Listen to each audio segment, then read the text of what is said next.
여러분 안녕하십니까? 장교 부사관 시험을 1대1 쪽집게 과외로 지도해서 합격시켜드리는 저는 오마이 짱쌤입니다. 자, 반갑습니다. 자, 지난 시간에 이어서 이번 시간에도 장교 부사관 시험에서 시험 잘 보는 꿀팁, 무슨 팁?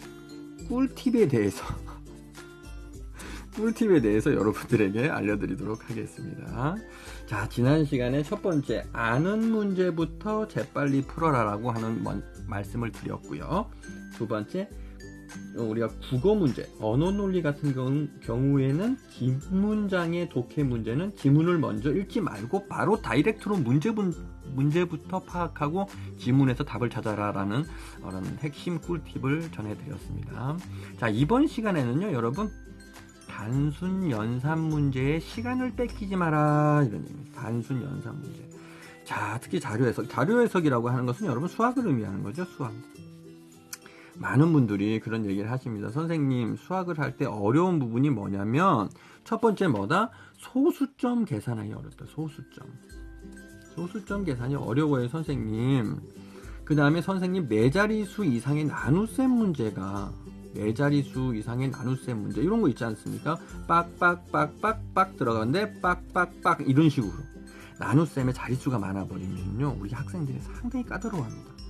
사실 여러분 고등학교 졸업하고 난 이후에 손으로 이게 수기로 계산하는 방식을 얼마나 사용했겠습니까? 통상 뭐 핸드폰에 있는 우리가 전자계산기로 계산을 하는데요, 이런 부분에 능수치가 않다는 거죠. 그 다음에 비율 구하는 것, 비율 문제, 우리 학생이 제일 까다로워하는 것들이죠. 그 다음에 백분율 문제, 그죠? 그 다음에 증감률 문제, 증감률 이런 거. 증감률 우리 여러분들 어떻게 해야 돼? 전년도에 비해 올해는 몇 % 증가했는지 그 증가율을 구하세요. 이런 문제 나오잖아요. 이런 문제 우리 학생들 되게 까다로워하는데, 이런 공식 한번 우리가 증감률 한번 보면은 뭐예요? 전년도분에, 그죠? 전년도분에 현재 년도, 그죠? 마이너스 다시 전년도, 그죠? 곱하기 100으로 해가지고 간단하게 뽑아내는데 이런 부분에서 좀 까다로워들 합니다. 그죠? 그래서 선생님, 이렇게 제가 연산을 좀 잘할 수 있고 짧은 시간에 뭐 분수의 통분 문제나 분수의 사칙 연산이나 이런 걸 잘하려면 어떻게 해야 되나요? 문구점에 가서 아니면 서점에 가서 기탄 수학이라도 사서 풀어야 되나요? 그렇지 않습니다. 여러분 공부하실 때 본인이 어디에? 노트에 연산 문제를 스스로 만드세요. 연산 문제 만들기. 그렇죠? 그거 공부 한번 딱 끝날 때 한 10문제씩만 하루에 만들면요, 이거 한 번씩 쭉쭉 풀어보면 금방 늡니다, 여러분. 여러분들이 여러분 생각하는 것보다 연산 능력이 아직도 많이 살아있어요. 그래서 이렇게 연산 문제를 꼭 우리가 수업 끝날 때 또는 하루 공부를 마무리하고 오전 공부 끝날 때 한 10개씩 만들어서 풀어보자라고 생각하시면은 요거 한 달 만에 금방 풀립니다. 그래서 우리가 그 자료 해석 문제 풀 때 시간이 부족한데 연산까지 이게 걸려버리면은요, 이 연산까지 내기 걸리면 상당히 까다롭습니다. 아시겠죠? 그래서 연산 문제 매 시간마다 10문제씩 만들어 풀기 꼭 생활에 해보세요, 여러분. 자, 다음 넘어갑니다. 자, 우리 선생님, 이건 무슨 청천벽력 같은 소리인가요? OMR 카드에 정성 들여 마킹하지 말라고 랍쇼? 이렇게 이제 우리 학생들 놀래서 이렇게 물어봐요. 자, 그렇습니다. 아니 선생님, 시험장에 가보니까는 그 안내 간부께서 OMR 카드는 진하게 동그라미 해달라고 하던데 안 그래도 될까요? 자, OMR 카드가 이렇게 구멍이 있지 않습니까, 여러분?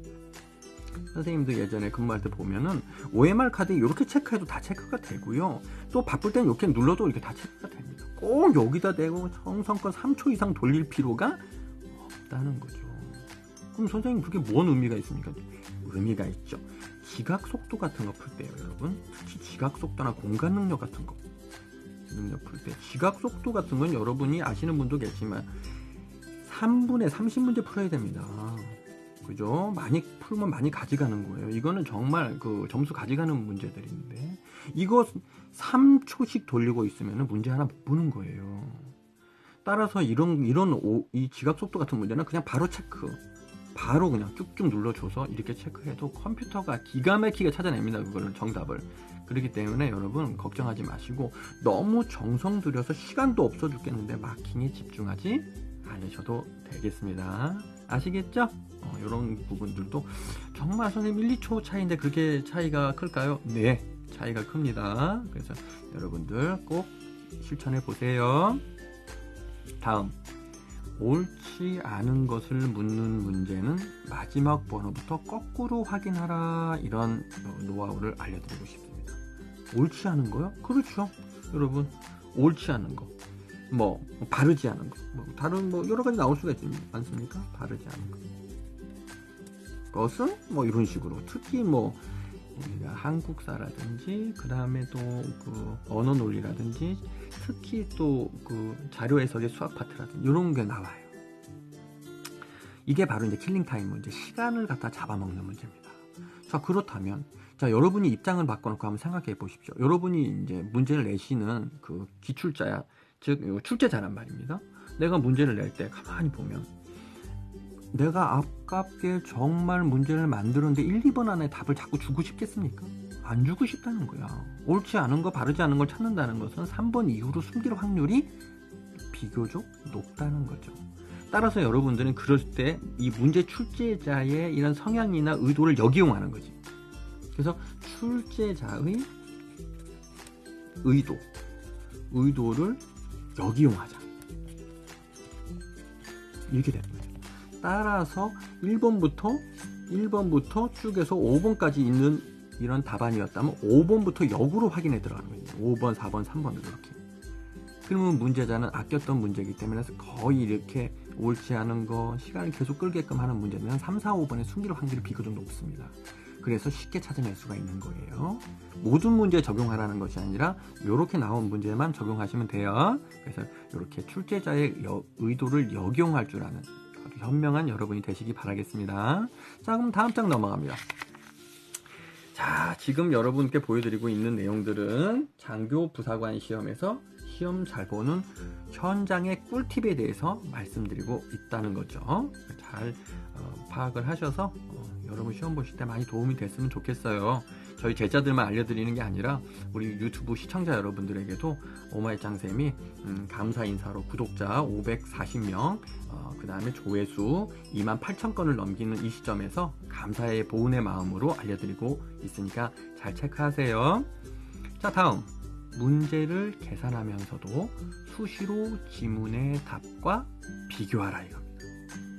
이게 무슨 얘기죠, 선생님? 자, 예를 들어서 우리가 과목이 자료 해석 문제가 있어. 자료 해석 문제가, 그죠? 특히 이런 경우가 많아요. 문제를 풀다 보면 막 소수점 계산하고 뭐 하고 있어요. 막 확률 막 구해서 뭐 몇 퍼센트 계산하는데 계산이 너무 숫자가 어려운 거예요. 그래서 계산을 하다 보면 1번에서 예를 들어서 22.5 뭐 이런 게 기다리고 있어.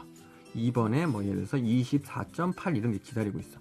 이렇게 쭉 기다리고 있단 말이죠. 3번까지 한번 써볼게요. 선생님이 쭉 뭐 26.7 이렇게 있단 말이에요. 그럼 어떤 학생들은 소수점 두 자리까지 반올림해서 나타내라고 했더니 소수점 두 자리까지 다 구하고 앉아있는 거죠.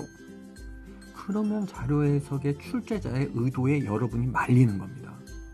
내가 계산을 했는데 나눗셈을 막 해서 보니까는 뭐 땡땡땡 뭐 땡땡 계산을 하고 있는데 당연히 이 자는 여러분이 고민할 필요도 없이 바로 2를 썼었어야지.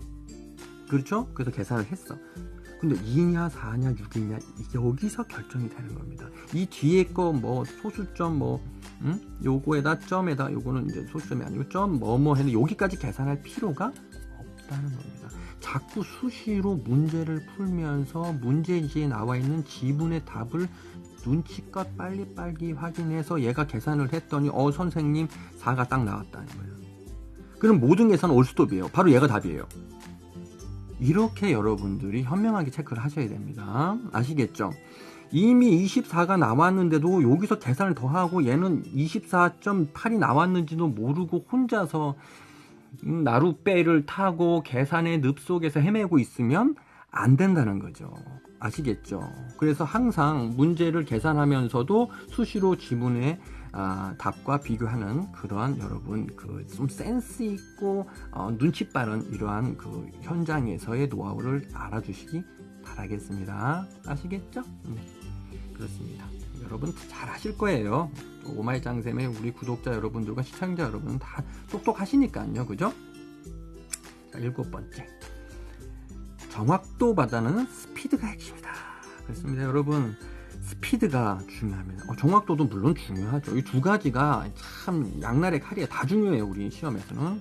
장교 부사관 시험에서는. 그런데 정확도보다도 스피드가 중요한 과목들이 있죠. 지각속도라는 거. 이 지각속도 같은 데는 정확도도 중요하지만 예를 들어서 잘하는 학생이 항상 22개 정도 풀어요. 30문제 중에서 22개에서 또 약간 삐끗하면 20개 정도는 풀어줘야 여기서 주는 그 답안지에서 이 문제에서 주는 핵심적인 점수를 가져올 수가 있어요. 그런데 너무 정확한 것만 찾다 보니까 스피드가 떨어져 갖고 13개밖에 못 푼다든지 하면 이 차이가 어마어마하지 않습니까? 그래서 때로는 과목에 따라서 정확도보다는 스피드가 중요한 과목이 있다. 따라서 한두 개 더 틀리더라도 순식간에 강력한 스피드로 밀어붙이는, 그죠? 그런 어떤 부스터를 거는 이러한 문제풀이도 여러분들에게 필요하다는 거 알려드립니다.